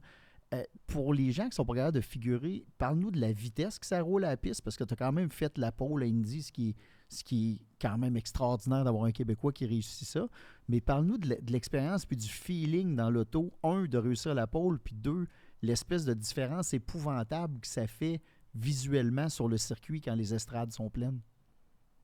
Ben écoute, premièrement, vite comme ça, écoute, c'est rouler à 100 km/h sur une autoroute à 3 voies, avec pas beaucoup de trafic, tu sais, et rouler à 100 km/h dans un petit chemin de campagne, là, tu sais, où les arbres touchent à tes miroirs.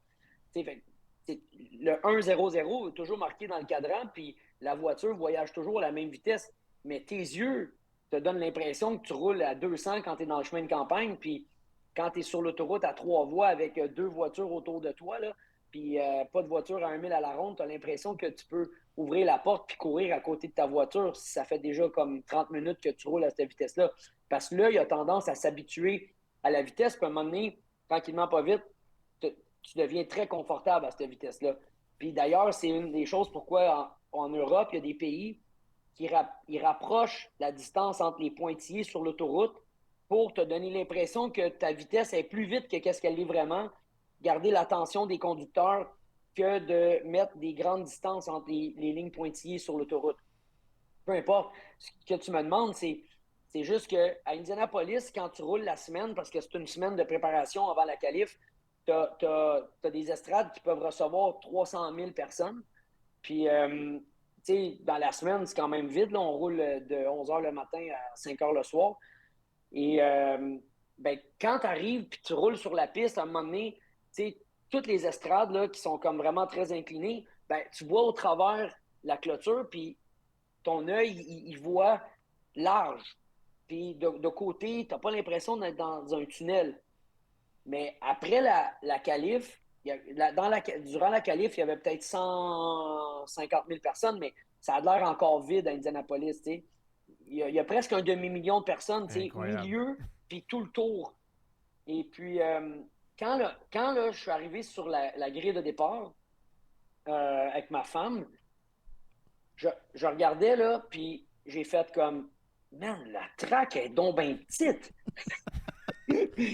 Fait que là, je me suis assis dans la voiture après l'hymne national, puis on est 3 de large, tu sais, fait que, puis je regardais le virage 1 au loin avant qu'on parte les moteurs, puis là, écoute, c'est plein, là, il n'y a pas une place de vide, mais c'est comme l'angle des personnes dans les estrades est très incliné, fait que ça fait comme très, très haut, puis là, la piste, là, j'avais l'impression là, d'être dans un tunnel. Il y avait du monde à gauche, il y avait du monde à droite, il y avait du monde en avant de moi. Je te dis, tu avais l'impression d'être dans un tunnel. Fait que quand on est parti, là, écoute, quand ils ont donné le départ, là, le premier tour, là, je te dis, j'avais l'impression que je roulais là, 450 km. C'était malade. On roulait pas loin de 400 pareil, là, mais le visuel que ça te donnait, c'était tout était serré. Les murs, tu avais l'impression que les murs étaient ici parce que le monde, tu avais l'impression que le monde approchait toute la piste vers toi.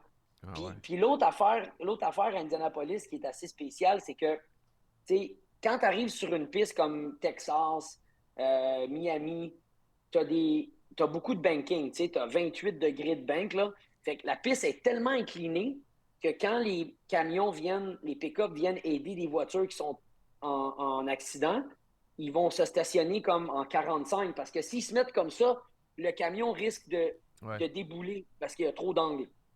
Mais Indianapolis, là, tu as 11 degrés au grand maximum dans la courbe, puis 9 en entrée parce que c'est les lignes droites. Je te le dis, là, à 400, là, on dirait que la piste est flat. Là. Il n'y en a pas d'angle. Là. Zéro. Là. On dirait que tu es sur une patinoire. OK? Puis quand tu t'en viens, là, ce qui est fou, c'est que quand tu es sur un ovale standard, quand tu rentres dans la courbe, peu importe où tu es dans la courbe, en entrant, au milieu, tu as toujours un angle d'à peu près 45 degrés avec le mur de ciment parce que c'est un grand, grand, grand rayon de courbure. Mais à Indianapolis, là, c'est un rectangle. Fait que c'est 4 virages de 90. Fait que quand tu t'en viens en ligne droite, là, le mur, là, il est dans ta face. OK? Ce que tu n'as pas dans un ovale régulier. Quand tu rentres dans l'ovale régulier, on dirait que tu as toujours le mur à tes côtés. Le mur, tu ne le vois jamais de face parce que quand tu rentres en courbe, on dirait que tu es toujours comme parallèle au mur. Ouais. Mais à Indianapolis, quand tu t'en viens, là, puis la piste, elle mesure 2000 et demi de long. Fait que la ligne droite du 4 au 1 puis du 2 au 3, tu as le temps de le regarder le mur. Fait que quand tu le vois arriver, tu as le mur dans ta face en 90 degrés, puis la piste, avec peu d'inclinaison, est plate. C'est comme si ça tourne comme ça. Fait que c'est très, très. Les premiers tours que tu fais, là, on va dire de quoi, là, c'est pour ça qu'Indianapolis, ils font comme le rookie Experience Day. Là, quand tu es rookie, tu n'as jamais viré là, ils te donnent la chance d'aller faire comme une vingtaine de tours pour t'apprivoiser à la piste, puis les distances, puis les vitesses. Parce que je te dis, là, quand tu vois le mur arriver dans ta face, là, tu te dis, hey my God, je rentrais. Puis là, tu pars des pluies, là, tu sors des pluies, fait que là, tu arrives, puis là, t'es comme, tu regardes le cadran, puis tu te dis, man, il me manque une gear. Fait que là, tu mets la 6e, puis dans le temps, on avait 7 vitesses. Puis là, tu te dis, my God. Fait que là, tu reviens au puits, puis là, les gars, ils disent, OK, you need to step up the pace because tu roules 200 000 à l'heure. Mais là, il faut que tu rentres dans le coin à 2,40, là. Parce qu'à 200, là, c'est pas vite, là. Fait que là, tu dis, comment je vais faire pour faire le coin? Comment que la voiture va pouvoir tourner comme un 80, comme un coin de rue? C'est impossible. Puis là, tranquillement, pas vite, tu as confiance dans la voiture, puis là, tu commences à la sentir, puis tu, fais des choses, là. Mais c'est aussi une piste qui demande énormément de respect parce que tu t'ambitionnes à un moment donné. L'ovale, c'est. Tu essaies de trimer l'auto au maximum, tu essaies d'enlever plein d'ailerons. Puis là, tu regardes tout le temps ton temps, puis il n'est pas évalué en tours à la seconde, il est évalué en miles per hour, en 1000 à l'heure au tour. Fait que là, tu regardes, tu dis, OK, je suis premier à 241 000, à 238 000 à l'heure ou 232 000 à l'heure, mais l'autre, il est 231,9. Fait qu'il m'en manque. Fait que là, tu continues à réduire.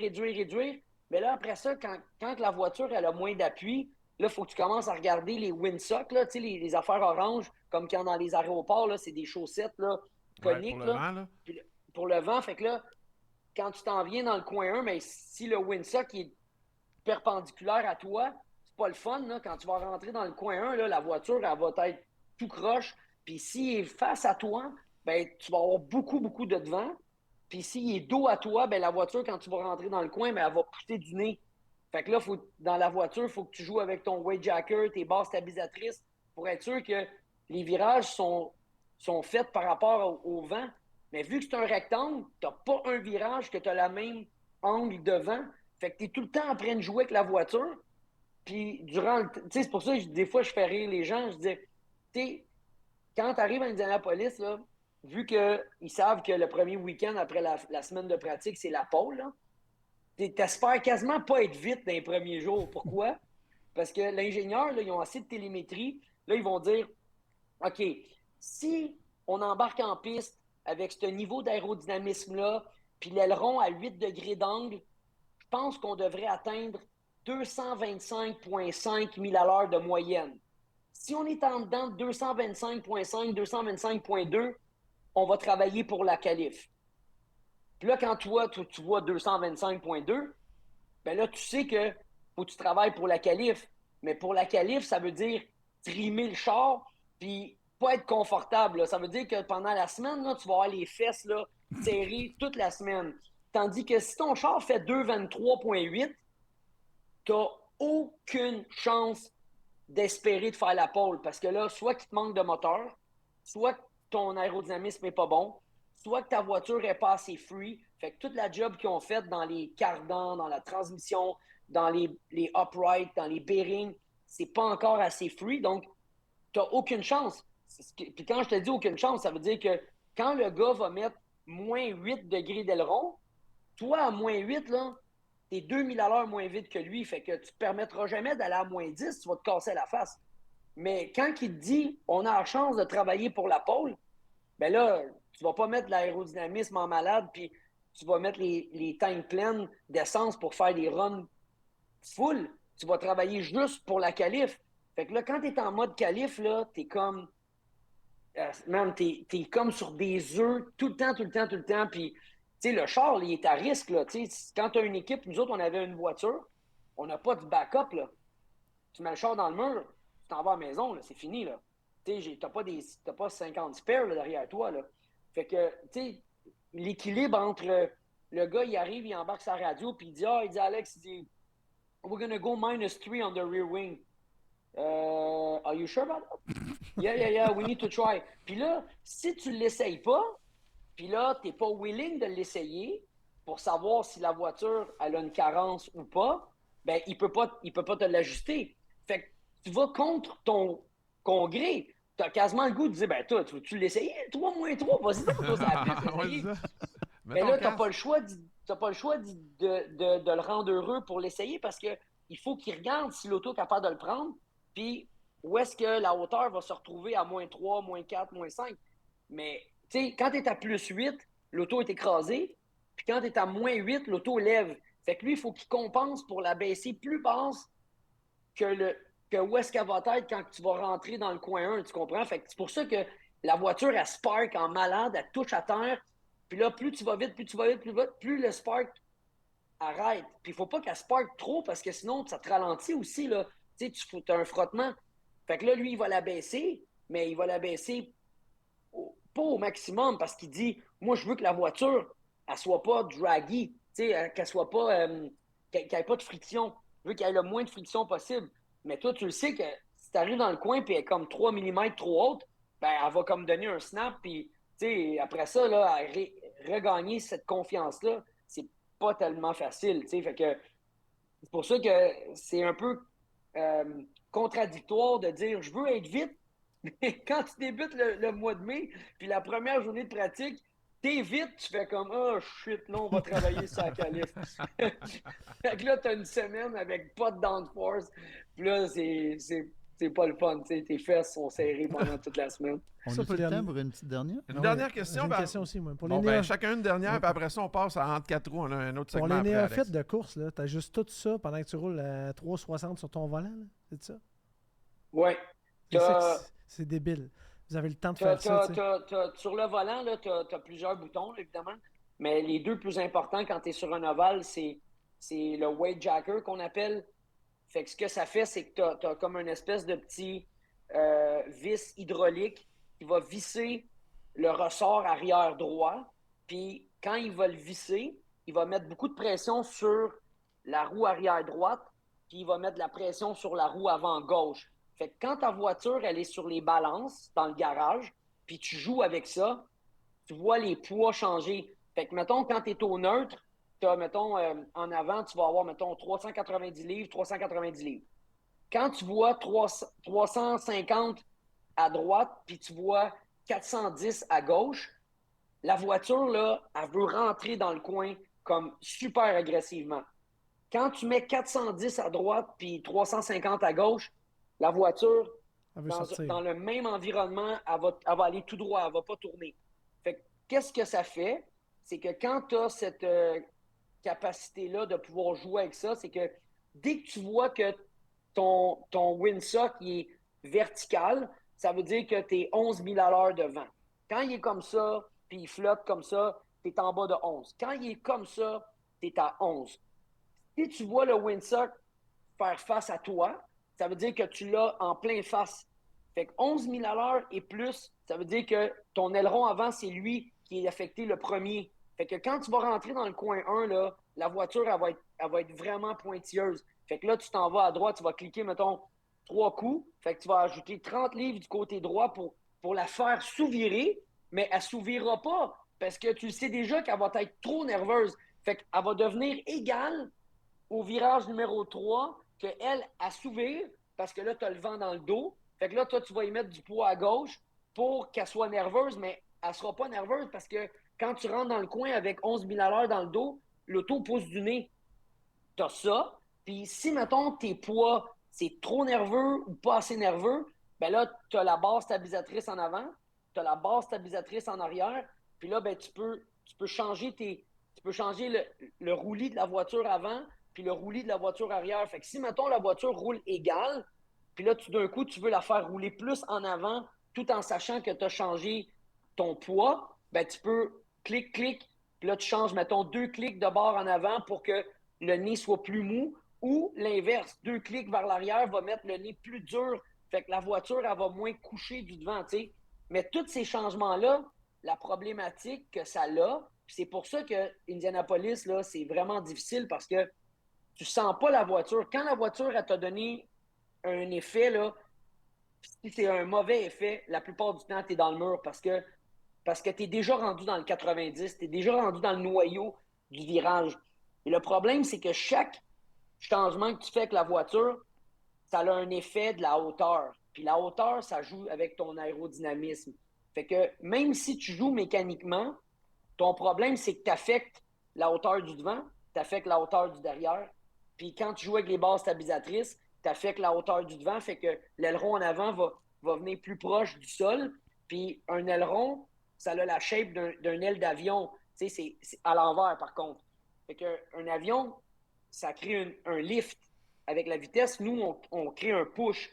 Mais plus le bedon de l'aileron vient proche du sol, plus que ça siphonne. Fait que quand tu changes ta barre stabilisatrice, si ta voiture, elle couche un peu, elle va avoir l'effet mécanique de gripper plus, mais elle va avoir aussi augmenté en appui aérodynamique parce que là, l'aileron va siphonner au sol. Fait qu'il faut que tu fasses attention à tes ajustements. Puis la qualif, qu'est-ce qui était le fun, la récompense de tout ça, c'est que c'était tout proche. Là. Il y avait Scott Dixon qui était à 0.1 000 à l'heure de moi, qui était dans une Ganassi. Tu avais les voitures Penske qui étaient là aussi. Mais c'est le fait que c'est la moyenne de tes 4 tours. OK? Fait que même si tu es super vite sur un tour, c'est les 4 tours, il faut que tu survives. Fait que tu peux faire un tour canon sur ton premier tour parce que tes pneus sont flambant neufs, mais le deuxième, ça va empirer. Le troisième, ça va empirer. Puis le quatrième, ça va empirer. Parce que la voiture, elle survit sur la bonté du pneu. Puis là, elle commence à slayer, puis là, tu perds du temps. Mais pour faire ça à fond, puis pour pas que ça fasse comme... Ça, c'est facile. Quand ça fait ça, t'es trop écrasé, puis la voiture, elle avance pas. Mais quand tu entends le moteur là, rester à haut régime, puis que la voiture est comme neutre, c'est là que tu es vite. Mais quand tu la rends comme ça, puis tes pneus commencent à être usés, le risque est élevé, tu comprends? Fait que, tu sais, j'ai été pas pire, mais j'ai été aussi chanceux parce que j'ai pris quelques risques parce que je la voulais vraiment, la pole, puis ça aurait pu, tu sais, un coup de vent, puis, tu sais, j'aurais pu passer de héros à zéro, puis me retrouver reculé dans le mur. Puis, tu sais, fait que, dans le fond, les astres étaient alignés là, pour ça, là. J'ai pris des risques que je ne reprendrai plus aujourd'hui. Ah. Ben, parlant de risque, je te fais un lien avec la petite anecdote. Comme tous les pilotes de course, tu as eu des accidents. Parce que écoute, quand tu vires en avant, à un moment donné, ça brasse un peu. on ne parlera pas de l'accident majeur que tu as eu avec Alex Zanardi qui était épouvantable. Je sais que ce n'est pas un bon souvenir, mais Ah, ça, c'en est c'est un des gros. Hein. ouais, ça, on va essayer de t'éviter ça aujourd'hui, mais moi, ce qui me fait rire, c'est qu'un de tes plus gros accidents où tu aurais pu être blessé le plus gravement, c'est arrivé à la maison à Vegas. Yes, Mais sir. encore entouré de gars de course. Ça, c'est bon, ça. C'est parfait Oh pour trace de my break, God. ça. Ah, écoute, tu sais, à un moment donné, là, on essaye de lâcher un peu notre fou. Là, tu sais, quand tu as des saisons vraiment intenses, tu essayes de déconnecter une fois de temps en temps. Puis, j'étais coéquipier avec Patrick à l'époque et Miguel Duhamel, le rider de moto, il habitait aussi à Vegas. Paul Tracy habitait. Écoute, on habitait sur la même rue. Tu sais, c'est pas compliqué. Et, et à un moment donné, on a pogné le beat de vouloir faire des parties d'Halloween déguisés. Puis, puis même quand c'est pas l'Halloween, là, style le 22 octobre, là, où est-ce que t'as pas une personne qui est déguisée sa planète, mais nous autres, on l'était. Là, fait que imagines-tu qu'on avait l'air d'une bande de crétins. Mais les femmes faisaient le souper, le barbecue en arrière, tout ça. Puis là, c'était rendu mon tour avec ma femme de recevoir. Et là, j'ai Patrick à la maison avec Annick. Puis là, Paul Tracy décide d'arriver habillé en Nacho Libre avec son masque déguisé en lutteur. Puis un de ses chums qui l'a amené avec son suit Team Cool Green. Puis il s'était acheté un nouveau Yamaha Rhino. Puis là, il avait fait jacker, équipé, toute la poutine. Là, il est parké dans l'entrée. Puis là, il fake de se battre avec le gars qui est habillé en Team Cool Green. Puis son autre ami, il avait prêté son suit Players. Fait que, tu sais, c'est comme l'altercation qu'on avait eue ensemble dans les puits, là. Tout le monde t'avait Fait que trouvé là, on courageux en passant face à Paul, qui est quand même tout un Ouais, colosse. j'ai gardé mon casque d'ailleurs, t'as vu, hein? Fait que là, tout le monde sort dehors, hein? Puis là, Paul, il nous dit, il dit, venez essayer mon Rhino, tu sais. Fait que là, t'as Paul qui conduit, t'as Miguel à ses côtés. Moi, je suis en arrière de Miguel, mais dans le siège enfant. Puis là, les ceintures des épaules, je suis pas capable de les agripper parce que je suis trop grand. Patrick, même chose, fait qu'on s'attache à la taille uniquement. Puis là, il part avec ça, tu sais. Puis là, je vais révéler la vraie histoire, là, tu sais, parce qu'il n'y a personne qui sait. Hey, on en a compté de la bullshit. Mais, fait que là, il part, puis là, il part avec ça dans un terrain de golf, OK, sur le chantier de ciment des cartes de golf. Et à un moment donné, je ne sais pas ce qui est arrivé, mais la suspension a cassé en avant. C'était comme un aftermarket Jack Kit qui avait mis sur sa patente, là. Et puis, fait que la roue rentre en dessous du Rhino, puis le Rhino se met de côté comme ça. Boum! Puis il atterrit, puis moi, je suis comme ça, puis là, oh! Je me pète la tête contre le ciment, OK? 17 agrafes dans la tête, OK? Oh. Une belle Fait que- job. Non, une belle job, là. Mais moi, je suis déguisé en Bozo le clown, OK? Avec la bouche toute rouge, avec des verres de contact comme de chat, OK? Où est-ce que tu vois pas tes pupilles. Patrick est déguisé en Beetlejuice, mais tout un déguisement, là. Wow. Et là, il est pogné comme ça, là. Puis là, Paul Tracy tombe du Rhino sur Miguel, OK? Puis Paul se pète l'épaule. Puis là, Pat regarde, puis là, le sang commence à pisser de ma tête. Puis là, il capote, fait que là, il se détache. Puis là, il part à courir. Moi, j'étais out, là, commotion sévère. Et là, il part, mais c'est pas l'Halloween, là. Puis là, il commence à sauter wow. par-dessus les clôtures du monde, du terrain de golf, pour aller demander à appeler 911. Puis là, il voit un gars en Beetlejuice Beetlejuice. avec des souliers Man. comme des plateformes hautes comme ça. Là, il sautait par-dessus. Il en a perdu ses souliers, d'ailleurs. Jusqu'à temps qu'il arrive à la maison, puis là, ils disent aux filles, appelez 911. Écoute, on a eu un accident, Alex est mal en point. Fait que là, l'ambulance arrive apparemment, puis jusqu'à temps que l'ambulance arrive, j'ai resté out.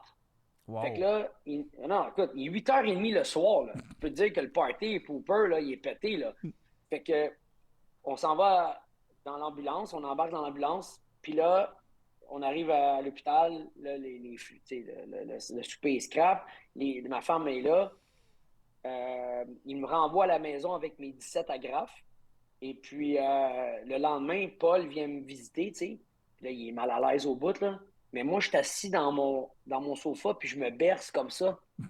Puis, à 3 heures du matin, quand je suis revenu de l'hôpital, je passais l'aspirateur dans mon garage, un aspirateur de tapis, mais sur un garage en béton. Puis là, ma femme, elle me dit, qu'est-ce que tu fais? Ah, I need to clean. Mais tu sais, je n'étais pas là, OK. j'avais une sale commotion, là. Et puis, on avait une course au Mexique, mais il y avait 2 semaines de break, fait qu'une chance.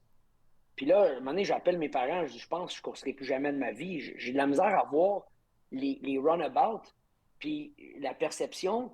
Tu sais, j'ai tout le temps l'impression, tu sais, que je vais taper un trottoir, puis je ne suis pas encore arrivé. Je suis vraiment mêlé, là, tu sais, puis j'ai comme l'impression que je vais super vite, mais je ne vais pas vite, tu sais, je roule 40. Fait que j'appelle Patrick, puis je lui dis, écoute, je sais pas qu'est-ce qui m'arrive, mais je lui donne tous mes symptômes. Puis Pat, il me dit, ah non, non, inquiète-toi pas, là, ça m'est déjà arrivé. Ça va revenir. C'est normal, c'est tout à fait normal. J'en ai pogné une comme ça, moi, avec. Puis comme de fait, il avait raison parce que c'est revenu, tu sais. Puis j'ai réussi à me présenter au Mexique puis à courir de peine et misère. Mais Paul avait dû se faire remplacer par Mario Dominguez parce qu'il y avait l'épaule fracturée. Ouais. Fait que disons que notre soirée de party d'Halloween, elle s'était mal finie, là, puis Paul avait raconté qu'il était tombé dans un golf cart sur un terrain de golf, mais disons que c'est pas un golf cart. S'il fallait raconter toutes les excuses de blessures de pilotes québécois, canadiens et d'ailleurs pour se faire remplacer pour une course, il y en aurait long à raconter. Ah non, mais écoute, je peux te dire, là, un des gars là, assez capotés, là, c'était Patrick, là, avec moi. Là. Je voulais Puis, pas le dire. écoute, mais lui, tu sais, Lewis Hamilton, là, pour se distraire, il, il fait les tournées de parade de mode, puis il décide de déconnecter de la vie de la Formule 1, puis il fait des voyages partout, tout ça. Pat, lui, là, c'est jouer des tours. Lui, là, quand il jouer des tours, là, il est dans son univers, OK? Puis écoute, on en a joué des tours, là, mais pas à peu près, là. Des tours à l'équipe de course, des mécanos. À un moment donné, les mécanos, là, en partant de Sebring, là, ils étaient tellement choqués des tours qu'on leur a joué, OK? Parce qu'ils changeaient les différentiels sur l'heure du lunch.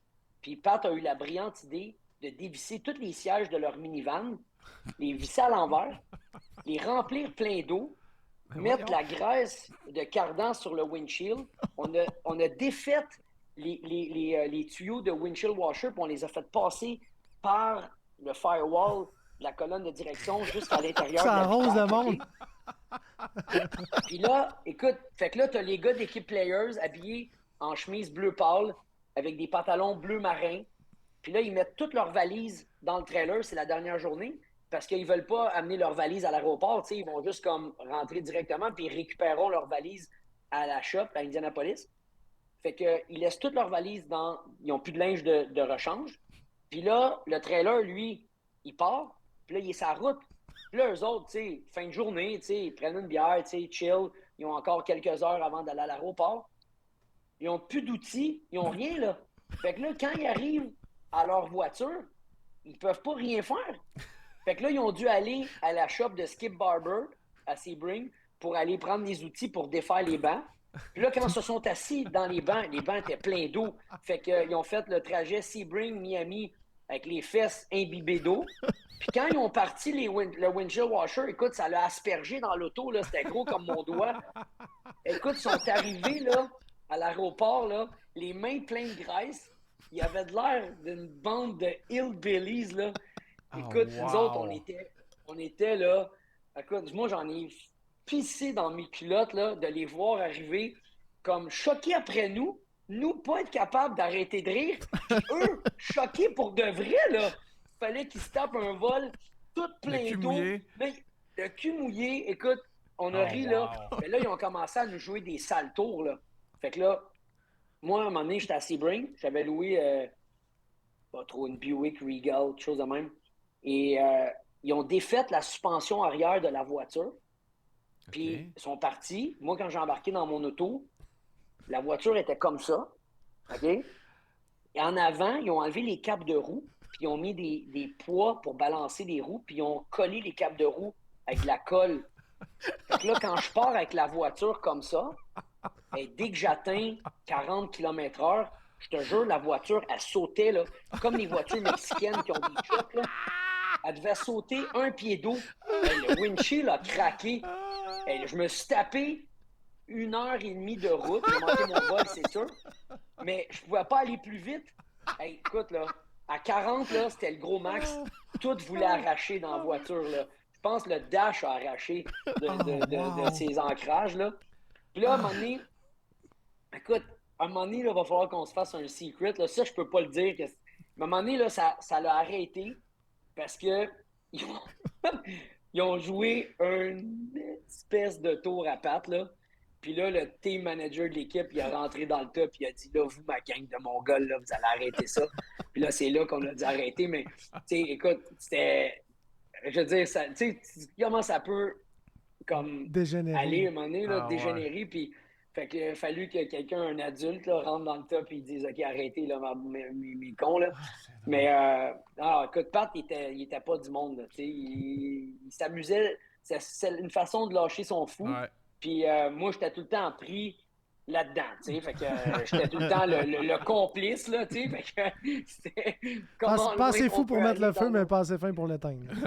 Ouais, ouais, c'est à peu près ça. Nous autres aussi, Alex, notre team manager vient d'arriver, puis nous autres aussi, il faut s'arrêter. Mais merci beaucoup, en tout cas, de ta générosité. Le moins qu'on puisse dire, c'est que t'es un passionné, ça c'est sûr. Ah, merci, vous êtes gentils, les gars. Merci pour ta visite. Merci d'avoir été là, on a eu du bien du fun. On se voit au Merci, cours les gars, cet été, merci. Alex. Salut! Ah, merci, on va se revoir. Trace de break, une présentation des stations Arnois. Faites le plein d'aventure. Et Nissan Longueuil, en mouvement de génération en génération.